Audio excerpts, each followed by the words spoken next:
अगर हम थोड़ी देर के लिए ये सोचें कि अब वो वक्त नहीं रहा जो पहले था। सभी क्षेत्रों में हर बात में तब्दीली आई है। बेशक ज़माना ज़मीन से चांद तक जा पहुंचा। इस तरक्की के दौर में बेशक हम भी तरक्की कर रहे हैं, लेकिन तरक्की का ये तो मतलब नहीं कि हम अपने संस्कार, अपनी तहजीब को दरकिनार करें। आज के दौर में हमारी माँ बहनें या कहूँ कि महिलाओं की सुरक्षा पर कितना ख्याल रखते हैं, आइए हम इस मसले पर बात करते हैं। नमस्कार, आदाब, सत श्री अकाल, प्रणाम। मैं अनीस लाला दानी ब्रेकिंग एडीएन न्यूज़ में आपका स्वागत करता हूं। देश की राजधानी दिल्ली में 16 दिसंबर 2012 की सर्द अंधेरी रात में एक ऐसी वारदात को अंजाम दिया गया था जिसे सुनकर लोगों की आज भी रूह कांप जाती है और आंखें भीग जाती हैं। एक चलती बस में 23 साल की मासूम सी लड़की के साथ 6 हैवानों ने दरिंदगी की, सारी हदें पार कर दी, हैवानियत का सबूत दे दिया, सारी हदें पार कर दी थी उस रात। मैं निर्भया हत्याकांड, निर्भया रेप कांड की बात करता हूं। आपने भी इस केस के बारे में बहुत कुछ सुना होगा, पढ़ा भी होगा, टीवियों पर, समाचारों में देखा भी होगा। हमारा यह बताने का मकसद क्या है, आपको तफसील से, विस्तृत रूप से बताते हैं।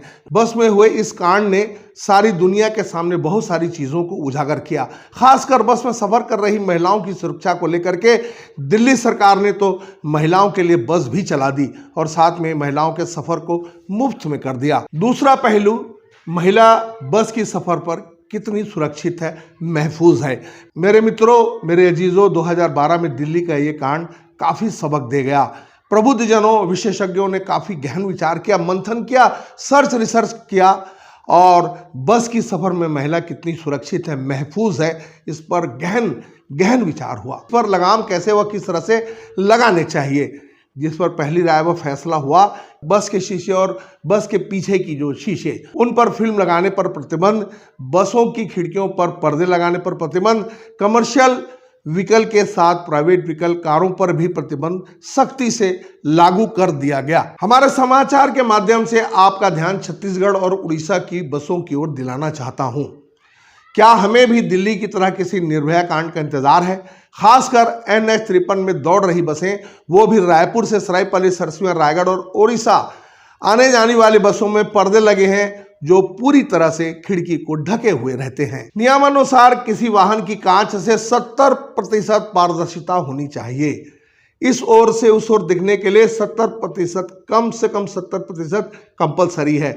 इस तरह के कानून ये साबित करते हैं कि यदि किसी चलती वाहन में महिला के साथ कुछ अनहोनी या ज्यादती होती है, वो अंदर से कुछ हरकत या इशारा करती है, तो बाहर से कोई न कोई उसे देख ले, और चूंकि यह पारदर्शी कांच होगा तो बेहतर होगा कि दुष्कर्मी भी हिम्मत ना कर सके। लेकिन इस मार्ग पर चलने वाली सारी एसी और नॉन एसी बसों पर अपनी खिड़कियों को पर्दे से ढके हुए हैं, एक नहीं 2-2 पर्दे से ढके हुए हैं।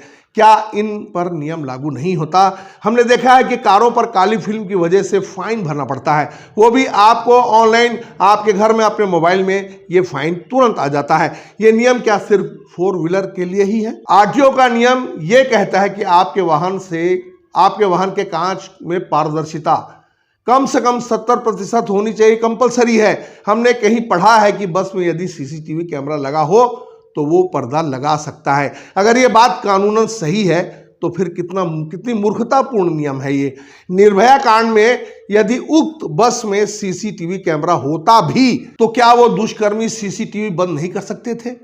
जिन्हें कुकर्म करना है तो उनके लिए ये आसान है, और बस का कंडक्टर या ड्राइवर या उसका साथी किसी महिला के अकेली पाकर दुष्कर्म करना चाहे तो उसके लिए आसान ये है कि सबसे पहले वो सीसीटीवी कैमरा को बंद करेगा। कितनी मूर्खतापूर्ण तर्क है। अगर ये नियम है तो ये नियम भी कितनी मूर्खतापूर्ण है।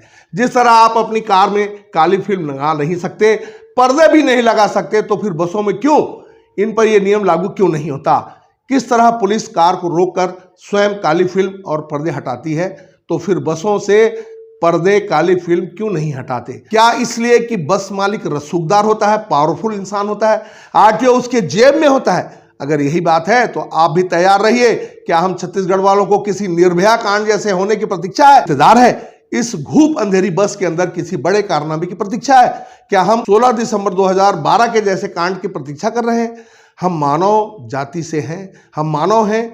ईश्वर ने हमको वो कुव्वत और सलाहियत दी है कि हम देखकर सुनकर सही गलत का फैसला कर सकते हैं। क्या हमारी बच्ची स्कूल जाती है, क्या हमारी बहनें कॉलेज जाती हैं, या हमारी बहन या बीवी बहू या अन्य रिश्ते के लोग या अनजान महिला भी सफ़र करती है बस से, तो आप क्या नहीं चाहते कि वो सफ़र के दौरान महफूज और सुरक्षित रहे?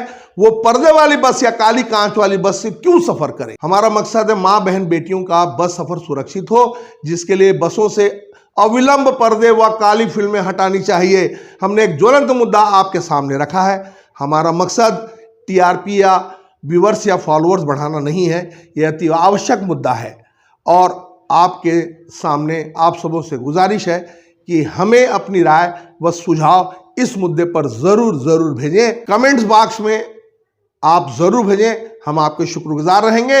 इसी तरह के समाचारों को देखने के लिए हमारे चैनल ब्रेकिंग इंडियन न्यूज़ को सब्सक्राइब करें, वीडियो को लाइक करें और ज़्यादा से ज़्यादा शेयर करना ना भूलें। कैमरा पर्सन अल्तमस आरिस के साथ मैं अनीस लालादानी। नमस्कार।